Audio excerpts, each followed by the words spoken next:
Their flight decks were empty, but we bombed them into history. I remember staring down at those carriers through the scratched plexiglass of my SB2C Helldiver's cockpit, my hands gripping the stick so tight my knuckles had gone white beneath my leather gloves.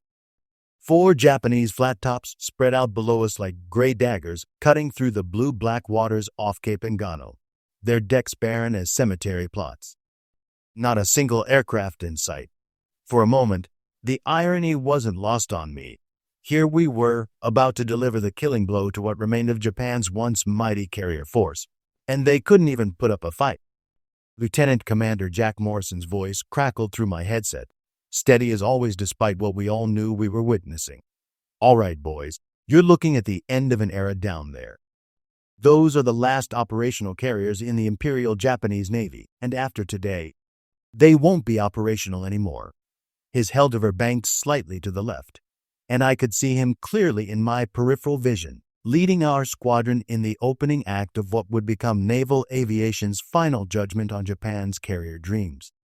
The date was October 25, 1944, and we were flying off the USS Essex as part of Task Force 38, Admiral William Bull Halsey's fast carrier force. What we didn't fully grasp at the time was that we were about to participate in the complete annihilation of Japan's carrier-based naval aviation, not just sinking ships, but erasing an entire military doctrine that had once dominated the Pacific. The 4 carriers below us, Zuikaku, Zuiho, Kaitos, and Chiyoda, represented the last gasps of the same naval air arm that had struck Pearl Harbor, ravaged the Dutch East Indies, and terrorized the Pacific for nearly 3 years. But now their flight decks told the story of Japan's desperation. Empty. Completely, utterly empty. I had been flying combat missions for 18 months since joining Air Group 15 in early 1943, and I had never seen anything quite like it. Japanese carriers had always been formidable opponents, their decks crowded with Zeros, Vals, and Kates, their pilots skilled and fanatical. Even when we had gained the upper hand after Midway, their carriers still fought back with everything they had. But these 4 ships below us were hollow shells, their aircraft long since transferred to land bases in a desperate attempt to bolster Japan's shrinking defensive perimeter.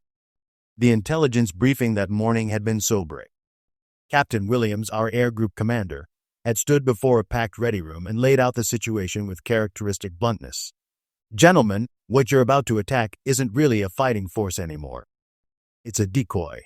Admiral Ozawa has been ordered to use his carriers as bait to draw our attention north while the real Japanese battle fleet tries to slip through San Bernardino Strait and hit our invasion forces at Leyte Gulf."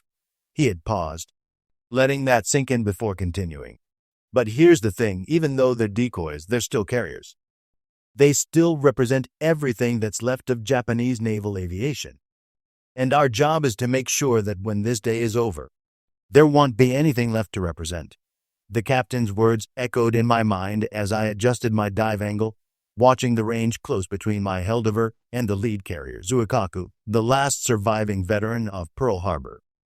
She had been there on December 7, 1941, launching the aircraft that had caught our Pacific Fleet sleeping. She had fought at Coral Sea, at the Eastern Solomons, at the Santa Cruz Islands. She had survived everything we had thrown at her for nearly 3 years. But not today. My gunner, aviation radioman second class Tommy Kowalski from Detroit, was unusually quiet in the back seat. Normally, Tommy would be Providinga running commentary on everything from the weather to the likelihood of getting decent chow when we returned to the ship. But today, even Tommy seemed to sense the historical weight of what we were about to do. "You see those empty decks, sir?" Tommy finally spoke up, his voice tinged with something between amazement and sadness. "I see them, Tommy. Kind of makes you think, doesn't it? I mean, those carriers used to be the terror of the Pacific. Now they're just sitting ducks." He was right, of course. The sight of those empty flight decks was perhaps more symbolic than anything we could have witnessed. For 3 years, Japanese carriers had been the spearhead of their expansion across the Pacific, the mobile airfields that had allowed them to project power from Pearl Harbor to the Indian Ocean. The sight of their fully loaded flight decks had meant death and destruction for Allied forces from Australia to Alaska. But now, as we began our attack run, Those same flight decks stood empty, not by choice, but by necessity. Japan's naval aviation had been bled white by 2.5 years of brutal attrition. At Midway, they had lost their most experienced pilots along with 4 irreplaceable carriers. At Guadalcanal, they had fed experienced aviators into a meat grinder that consumed entire air groups. During the Marianas Campaign, they had suffered what our intelligence officers were already calling the Great Marianas Turkey Shoot, losing over 400 aircraft and pilots in a single day. The carriers below us were the survivors, the last remnants of what had once been the most potent naval air force in the world. But they were survivors without aircraft, queens without kingdoms, symbols of a military doctrine that was about to die forever. Commander Morrison's voice cut through my thoughts. Diamond formation, boys. We're going in steep and fast. These ships might not have aircraft, but they've still got plenty of anti-aircraft guns, and I guarantee they're going to use them. His Helldiver nosed over into its attack dive, and the rest of us followed suit, our 4,000-pound bombs hanging beneath our bellies like metallic death sentences. As we dove toward the Japanese carriers, I could see the tracers beginning to rise up to meet us, streams of orange and red light that looked almost beautiful against the blue Pacific sky. The Japanese gunners might have lost their aircraft, but they hadn't lost their fighting spirit. Every gun that could bear was firing, filling the air with explosive shells and machine gun bullets, trying to exact some measure of revenge for what they knew was coming. But we had been training for this moment for months, and our approach was textbook perfect. Steep dive, speed building rapidly, the target growing larger and larger in our bomb sights. I could see individual details on Zuikaku's flight deck now, the island superstructure, the gun mounts, even the tiny figures of crewmen running for cover. This was the moment when training, skill, and courage all came together in a few seconds that would change the course of naval history. The anti-aircraft fire was intensifying as we closed the range, and I could hear the sharp crack of shell fragments hitting my aircraft's aluminum skin. Tommy was calling out warnings from the back seat, tracking the incoming fire and trying to help me avoid the worst of it. But in a dive bombing attack, there's only so much evasive action you can take without ruining your aim. At some point, you just have to fly straight and trust that your luck will hold. "Steady, sir," Tommy called out, looking good. Range closing fast. I could feel the familiar flutter in my stomach that always came at this moment. Not fear exactly, but the intense awareness that the next few seconds would determine whether we lived or died, whether our mission succeeded or failed. The carrier was filling my entire windscreen now, her flight deck rushing up to meet us with terrifying speed. This was it. This was the moment when Japan's naval aviation would begin its final descent into oblivion. Zuikaku grew larger in my bomb sight until she filled the entire reticle, her flight deck stretching out before me like a gray runway to at 2,500 feet. I could make out individual gun positions, see the muzzle flashes winking like deadly fireflies across her superstructure. The anti-aircraft fire had reached a crescendo, a wall of steel and explosive that seemed impenetrable. But somehow our formation held together as we bored in for the kill. I squeezed the bomb release at 1,800 feet and immediately hauled back on the stick, pulling out of the dive with G-forces that pressed me deep into my seat and grayed out the edges of my vision. Behind me, I could hear Tommy whooping with excitement as our 4,000-pound armor-piercing bomb plummeted toward its target. The mathematical precision of dive bombing, angle, altitude, airspeed, wind correction, all came together in that single moment of release. The explosion, when it came, was spectacular even by the standards of what we had grown accustomed to in 2.5 years of Pacific combat. Our bomb punched through Zuikaku's flight deck like a fist through paper and detonated deep in her hangar spaces, sending a tower of flame and debris hundreds of feet into the air. But we weren't alone. Commander Morrison's bomb hit just aft of the island, tearing a massive hole in the flight deck and setting fires that immediately began to spread. Lieutenant Henderson's bomb struck near the bow, and Lieutenant Wilson's found its mark amidships. Within minutes, Zuikaku was a blazing wreck, her flight deck buckled and torn, her hangar spaces filled with roaring fires that sent pillars of black smoke high into the tropical sky. The last Pearl Harbor veteran was dying, and she was dying hard. But Zuikaku was just the beginning. As our squadron reformed and began our withdrawal, I could see the other carrier attacks developing with clockwork precision.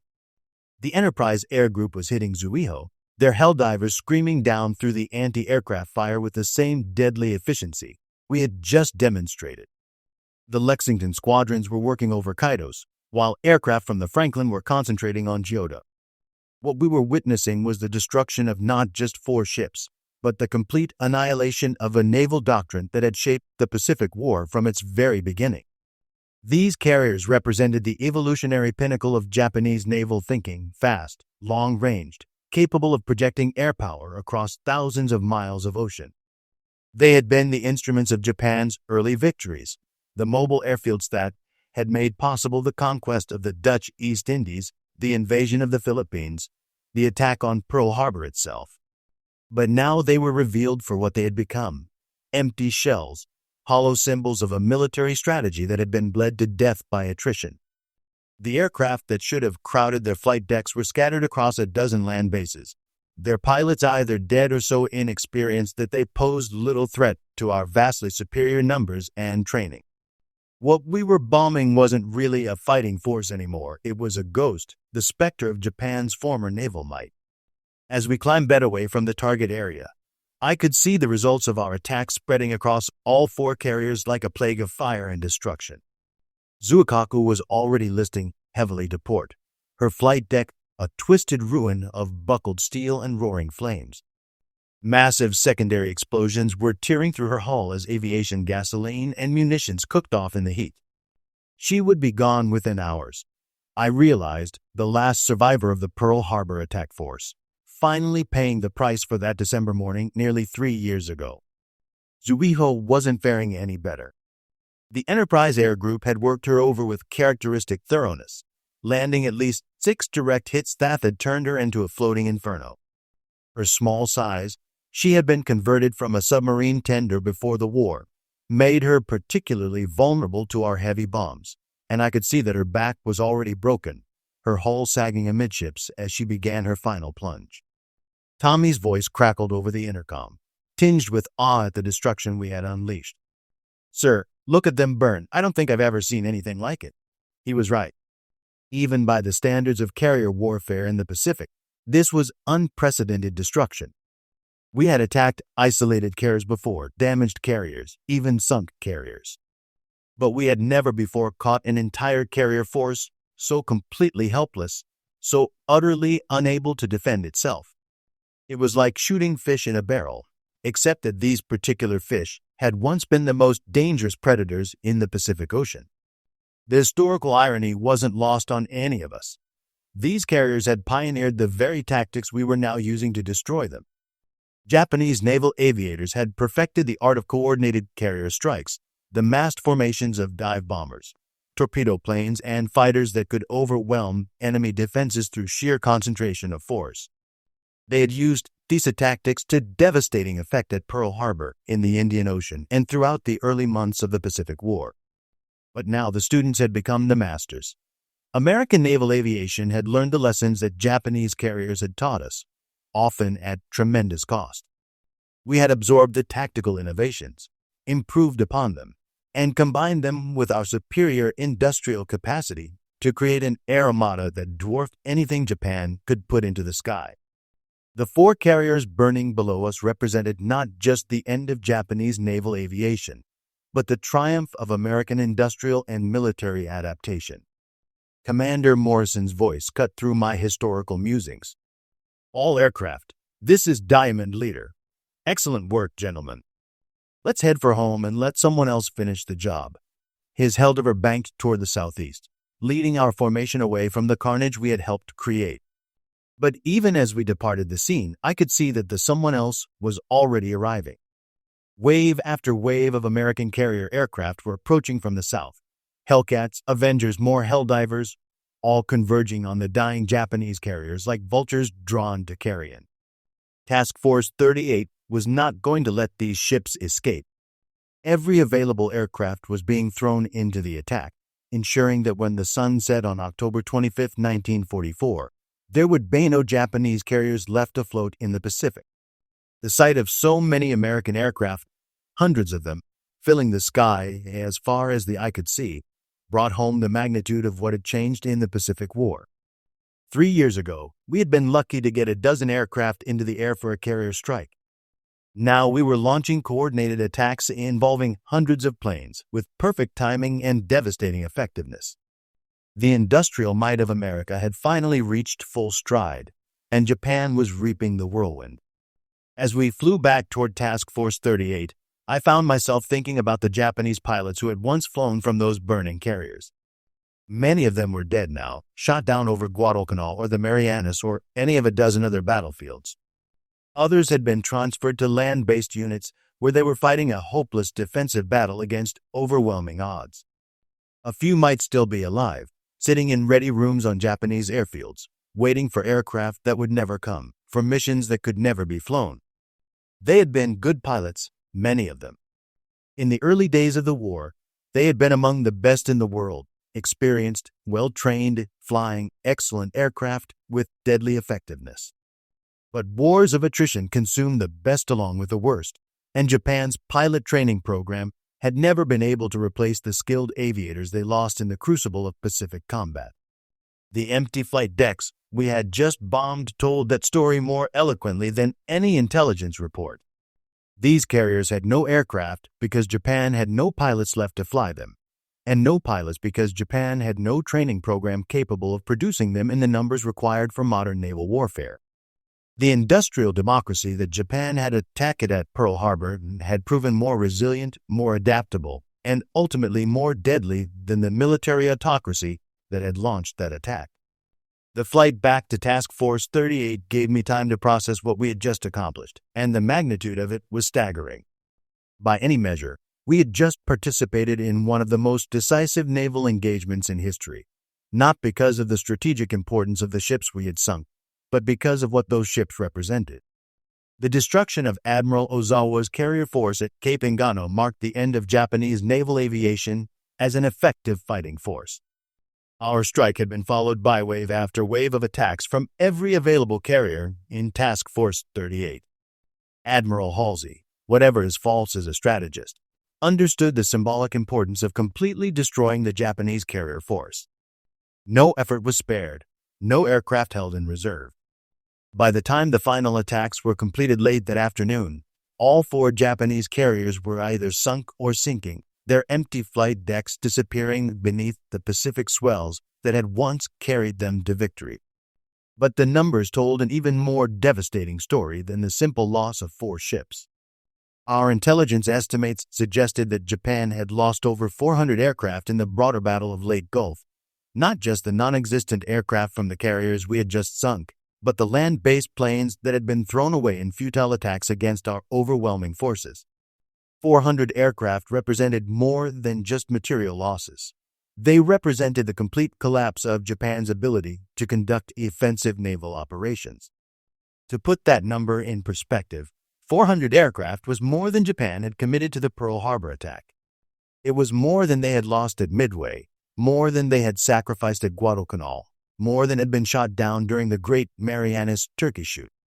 In a single engagement, Japan had essentially expended the equivalent of their entire remaining naval air force, and they had nothing to show for it except the temporary diversion of American attention from the real battle taking place in San Bernardino Strait. As Essex grew larger on the horizon, her flight deck bustling with activity as she prepared to recover our returning aircraft, I reflected on how completely the balance of naval power had shifted in the Pacific.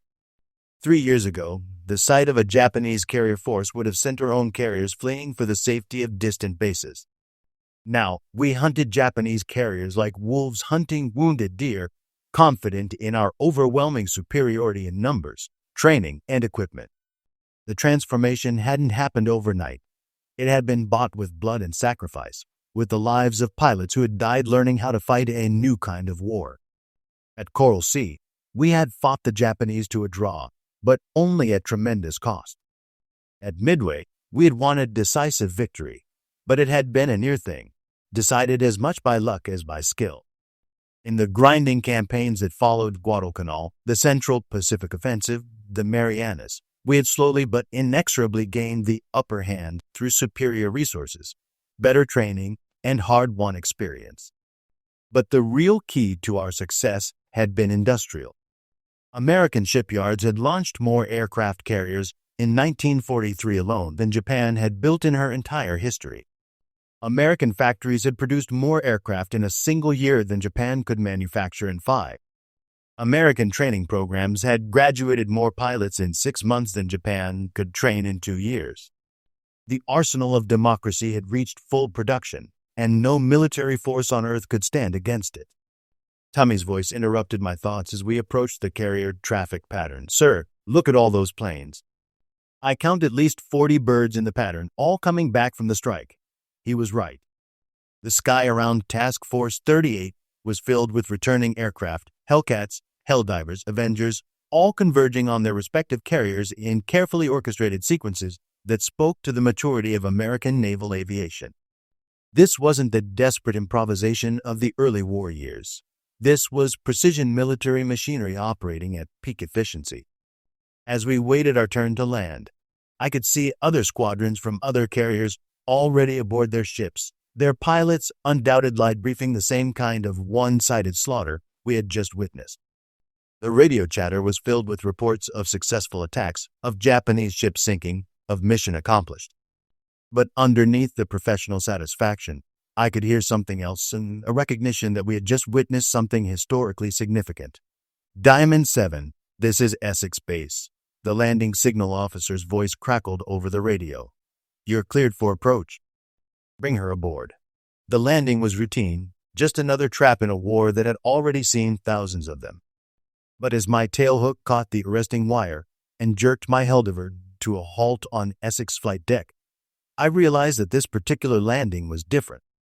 This was the landing that followed the mission that ended Japanese naval aviation as an effective force.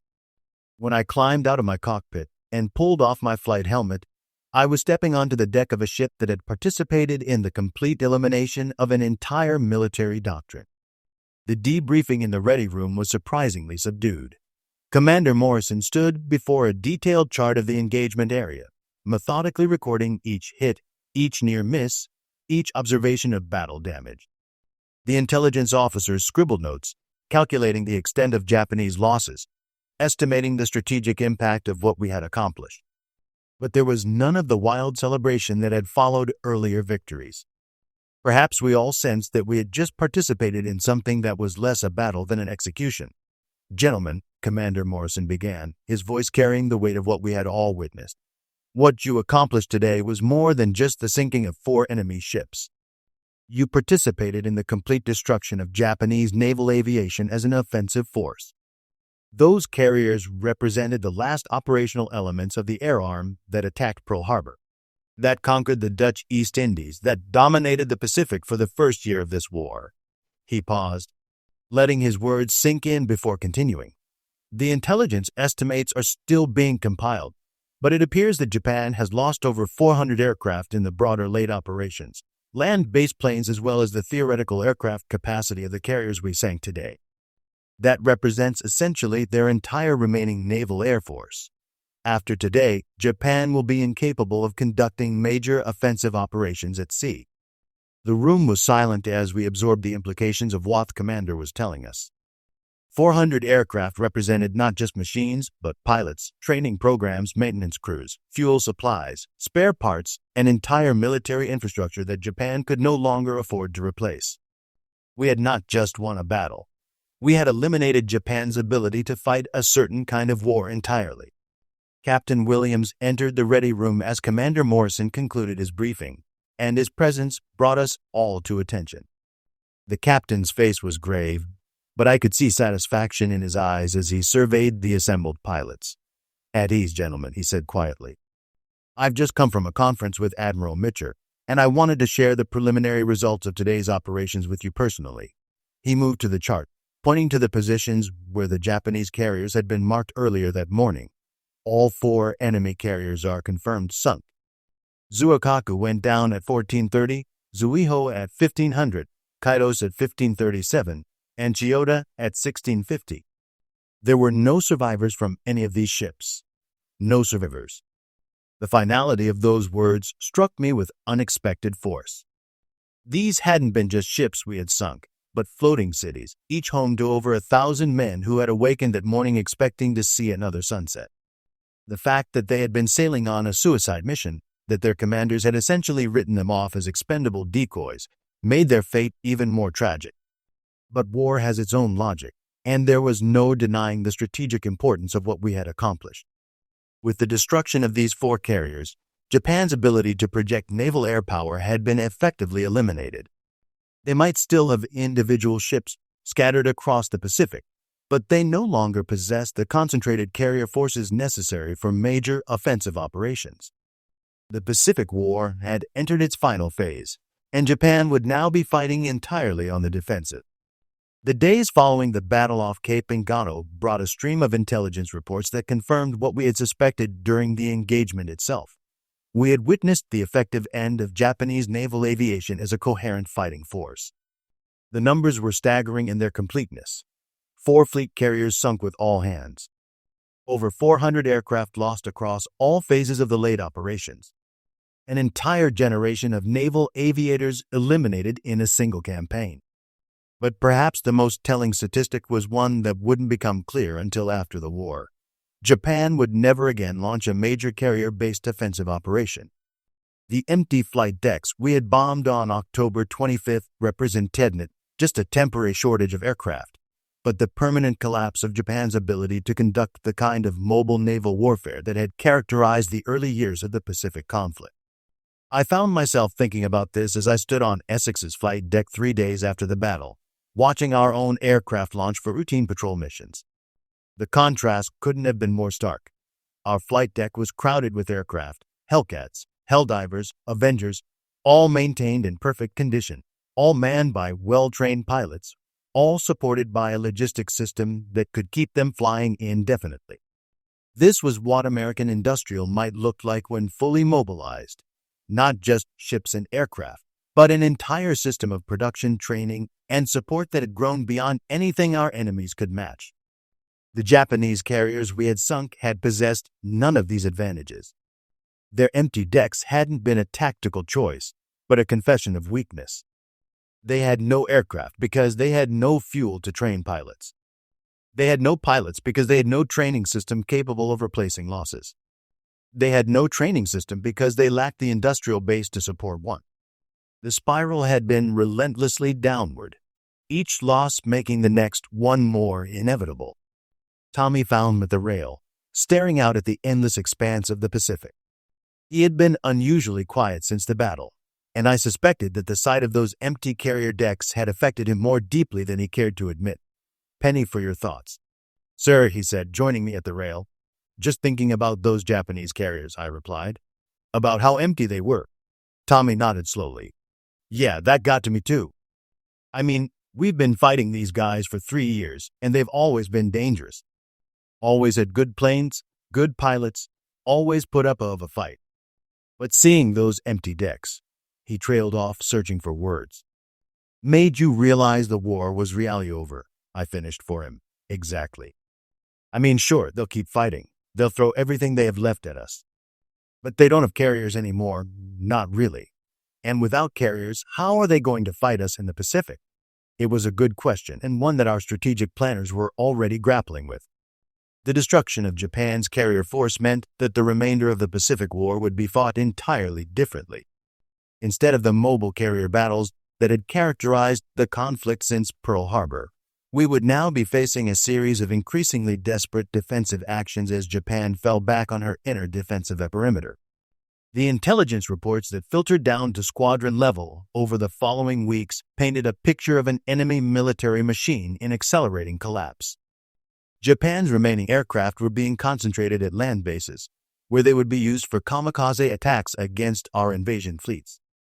Her surviving warships were being husbanded for a final decisive battle that everyone knew would never come. Her pilot training programs had been essentially abandoned in favor of hasty conversion courses designed to produce kamikaze pilots rather than skilled aviators. It was, in many ways, the logical end point of the strategic choices Japan had made when she launched the Pacific War. The attack on Pearl Harbor had been based on the assumption that a quick series of victories would force America to negotiate a compromise peace. When that assumption proved false, Japan found herself locked into a war of attrition against an enemy with vastly superior resources. The empty carrier decks at Cape Engaño were simply the inevitable result of that mismatch. But there was something else in those intelligence reports, something that spoke to the human cost of what we had accomplished. The Japanese Navy had lost not just ships and aircraft, but an entire generation of skilled professionals. The pilots who had attacked Pearl Harbor, who had fought at Coral Sea and Midway and Guadalcanal, were mostly dead now. Their replacements had been shot down over the Marianas or had died in kamikaze attacks against our invasion fleets. The institutional knowledge that had made Japanese naval aviation so formidable in the early war years had been irretrievably lost. This was perhaps the most significant aspect of what we had achieved at Cape Engaño. We hadn't just sunk 4 ships. We had eliminated the last repository of Japanese naval aviation expertise. The carriers we had bombed represented not just platforms for aircraft, but floating universities where experienced pilots had trained novices, where tactical innovations had been developed and refined, where the institutional memory of Japan's naval air arm had been preserved. With their destruction, that knowledge was gone forever. Japan might theoretically build more carriers, might theoretically train more pilots, but they could never recreate the institutional culture that had made their naval aviation so effective in 1941 and 1942. We had broken not just their military capacity, but their military tradition. The realization was both sobering and satisfying. Sobering because it reminded us of the tremendous human cost of modern warfare, the way entire professions, entire ways of life, could be erased in a single afternoon of combat. Satisfying because it confirmed that our sacrifice, our 3 years of brutal fighting across the Pacific, had achieved its strategic objective. Japan could no longer threaten American interests in the Pacific, not because she lacked the will to fight, but because she lacked the means. As Essex steamed toward her next assignment, support for the upcoming invasion of Luzon, I found myself wondering what would happen to the surviving Japanese naval aviators. Some would undoubtedly die in kamikaze attacks, their skills wasted in single-use missions that could accomplish little beyond inflicting casualties. Others would be transferred to land-based units, where they would fight a hopeless defensive battle against overwhelming odds. A few might survive the war, carrying with them the memory of what Japanese naval aviation had once been. But their carriers were gone, their tradition was broken, and their war was lost. The empty flight decks we had bombed into history would never again launch aircraft in anger. The arsenal of democracy had spoken, and its verdict was final. 6 months after Cape Engaño, I found myself flying patrol over Okinawa, watching kamikaze aircraft diving toward our invasion fleet with the desperate fury of cornered animals. These were the survivors of Japanese naval aviation, former carrier pilots now flying obsolete aircraft on one-way missions, their skills and experience expended in a final spasm of destruction that could delay but not prevent Japan's ultimate defeat. It was heartbreaking and infuriating at the same time. These pilots had once been among the best in the world, capably of precision flying that had made Japanese carriers the terror of the Pacific. Now they were throwing their lives away in attacks that might sink a destroyer or damage a cruiser, but could never alter the strategic balance of the war. The institutional knowledge that had taken decades to accumulate was being squandered in a matter of minutes. I shot down 2 kamikazes that day, a Zero and a Naval, both flown by pilots who clearly knew what they were doing, but had been given impossible missions with inadequate aircraft. As I watched them spiral into the sea, trailing smoke and flame, I couldn't help but think about the empty carrier decks we had bombed at Cape Engaño. These pilots should have been flying from those decks, part of a coordinated carrier strike force that might have posed a real threat to our operations. Instead, they were dying alone, their deaths as futile as they were brave. The contrast with American naval aviation was stark. Our carriers were operating with impunity off the Japanese coast, launching strikes against targets that would have been unthinkable just a year earlier. Our pilot training programs were producing aviators faster than we could build aircraft for them to fly. Our logistics system was so efficient that we could maintain continuous operations thousands of miles from our nearest major base. We had become everything that Japanese naval aviation had once aspired to be, while they had been reduced to flying obsolete aircraft on suicide missions. The war ended 3 months later, with the atomic bombs on Hiroshima and Nagasaki and the Soviet invasion of Manchuria. But for Japanese naval aviation, the war had really ended at Cape Engaño, when the last operational carriers of the Imperial Navy disappeared beneath the Pacific swells. Everything that came after was just the playing out of a script that had been written on October 25, 1944, when we bombed those empty flight decks into history. I returned to the United States in September 1945, part of the great demobilization that transformed America from a wartime to a peacetime economy. But I carried with me the memory of what we had accomplished in the Pacific, and particularly the memory of that October morning when we had effectively ended an entire military tradition with a few well-placed bombs. Years later, as I read accounts of the Pacific War written by historians who had never flown in combat, I was struck by how they focused on the strategic and tactical details of individual battles while missing the larger significance of what we had achieved. Yes, we had won a great victory at Leyte Gulf. Yes, we had prevented the Japanese from disrupting our invasion of the Philippines. But more importantly, we had eliminated Japan's ability to fight the kind of war that had characterized the early years of the Pacific conflict. The empty carrier decks at Cape Engaño had been more than just a tactical situation. They had been a symbol of Japan's complete inability to continue the kind of mobile warfare that had made them so dangerous in 1941 and 1942. When we bombed those decks, we weren't just sinking ships. We were writing the final chapter of a military doctrine that had shaped the course of world history.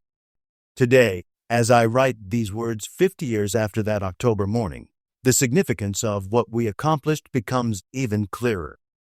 The Pacific War was decided not by any single battle, but by the industrial and technological superiority of American democracy over Japanese militarism. The empty carrier decks are simply the most visible symbol of that superiority, proof that Japan could no longer compete with an enemy that could replace losses faster than they could inflict them. The young men who flew from those Japanese carriers in the early years of the war had been skilled and brave, fighting for a cause they believed in with equipment that was often superior to our own. But they had been sent to fight by leaders who fundamentally misunderstood the nature of modern warfare, who believed that superior fighting spirit could overcome superior industrial capacity. The empty decks we bombed at Cape Engaño were the inevitable result of that miscalculation. In the end, the most important thing we accomplished that day wasn't sinking 4 ships or eliminating 400 aircraft.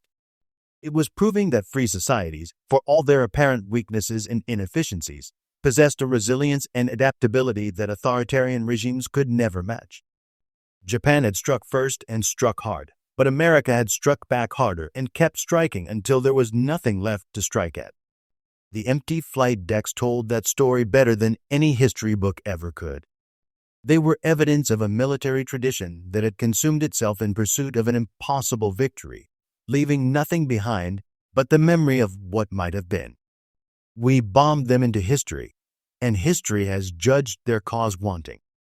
30 years after Cape Engaño, I attended a reunion of Air Group 15 in San Diego. We were older men then, with gray hair and expanding waistlines, our war stories polished smooth by decades of retelling. But when the conversation turned to that October morning off the Philippines, the old intensity returned. We all remembered the sight of those empty carrier decks, the strange melancholy of bombing ships that couldn't fight back, the historical weight of what we had accomplished. Commander Morrison, now a retired admiral, stood to address the group as he had so many times in ready rooms across the Pacific. But his words that evening carried a gravity that his wartime briefings had never possessed. "Gentlemen," he began, his voice still carrying the authority that had led us through some of the darkest days of the Pacific War. "I've spent 30 years thinking about what we did at Cape Engaño, and I've come to believe it was the most important mission any of us ever flew. Not because it was the most dangerous or because it required the most skill, but because it marked the end of an era in naval warfare. He was right, of course. The destruction of Admiral Ozawa's carrier force had been more than just a tactical victory. It had been the death knell of the doctrine of naval aviation that had dominated military thinking for the first half of the 20th century. Those 4 carriers represented the last gasp of the idea that wars could be won by small numbers of elite forces using superior technology and tactics. The final accounting of what we had accomplished was staggering in its completeness. Japan's entire operational carrier force, eliminated. Over 400 aircraft lost in the broader Leyte campaign, a number that represented more planes than most nations possessed in their entire air forces. The institutional knowledge of 3 generations of Japanese naval aviators, irretrievably lost. The ability of Japan to conduct offensive naval operations, permanently destroyed. But perhaps the most significant casualty was less tangible. The myth of Japanese invincibility that had sustained their war effort through 3.5 years of increasingly desperate fighting. The sight of those empty carrier decks had been broadcast throughout the Japanese Empire, and no amount of propaganda could disguise what it meant. The carriers that had struck Pearl Harbor, that had conquered the Dutch East Indies, that had terrorized the Pacific for nearly 4 years, were gone forever. In their place rose a new model of naval warfare, one based not on the elite professionalism of a warrior caste, but on the industrial might of democratic societies. American carriers didn't need to be invincible, they just needed to be replaceable. American pilots didn't need to be perfect, they just needed to be numerous. American aircraft didn't need to be superior in every category, they just needed to be produced in overwhelming quantities. This was the lesson of Cape Engaño, and it was a lesson that would reshape military thinking for the remainder of the 20th century. Wars would no longer be won by the side with the best individual warriors, but by the side with the most effective industrial and technological systems. The empty carrier decks we had bombed were symbols of an older way of warfare, one that depended on irreplaceable elite forces rather than replaceable mass production. As I drove home from that reunion, through the California suburbs that had been built by the same industrial system that had won the Pacific War, I reflected on the strange arc of history that had brought us to that point. The Japanese naval aviators who had attacked Pearl Harbor had been supremely confident in their ability to wage war against what they saw as a soft, decadent democracy. They had been proven catastrophically wrong, not because they lacked courage or skill, but because they fundamentally misunderstood the nature of modern warfare. The empty flight decks at Cape Engaño had been the visible proof of that misunderstanding. They showed a military system that had consumed its own seed corn, that had spent its irreplaceable assets in pursuit of victories that could never be decisive. By contrast, American naval aviation had built systems that could sustain losses, absorb defeats, and continue fighting at an ever-increasing tempo until victory was achieved. This was democracy's ultimate strength, not that it was perfect, but that it was adaptable. Not that it never made mistakes, but that it could learn from them and correct course. The pilots who had flown from those Japanese carriers in 1941 had been better trained and more experienced than their American counterparts. But by 1944, American naval aviation had not only caught up, but had surpassed its teachers, using the very tactics the Japanese had pioneered to destroy the last remnants of Japanese naval power. The final irony was that in destroying Japanese naval aviation, we had also transformed it. The kamikaze tactics that characterized Japan's final months were a direct response to the hopeless situation created by the loss of their carriers. Unable to fight conventional naval battles, Japanese aviators had been forced to invent a new form of warfare based on suicide attacks. It was brave, it was desperate, and it was ultimately futile, but it represented the logical endpoint of a military doctrine that had painted itself into an impossible corner. Today, as I write the final words of this account, the world has moved on to new forms of warfare, new technologies, new strategic challenges. But the lesson of Cape Engaño remains relevant. In modern warfare, industrial capacity matters more than individual heroism. Systematic thinking matters more than warrior spirit, and democratic resilience matters more than authoritarian efficiency. The empty carrier decks we bombed on that October morning were more than just targets. They were symbols of a way of thinking about war that had outlived its usefulness. In destroying them, we didn't just sink 4 ships. We helped usher in a new era of military history, one in which the values of democratic societies would prove more durable than the martial virtues of traditional warrior cultures. Their flight decks were empty, but we bombed them into history, and in doing so, we helped write the next chapter of that history ourselves. It was a chapter written not in the blood of elite warriors, but in the ink of democratic determination, industrial might, and the unshakable belief that free societies, for all their flaws, possessed something worth fighting for and worth preserving. The last Japanese carriers disappeared beneath the Pacific waves on October 25, 1944, taking with them the dreams of empire that had launched the Pacific War. In their place rose something new, the proof that democracy, properly aroused and adequately equipped, was capable of achievements that no autocracy could match. The empty decks were gone, but the lesson they taught would endure for generations to come.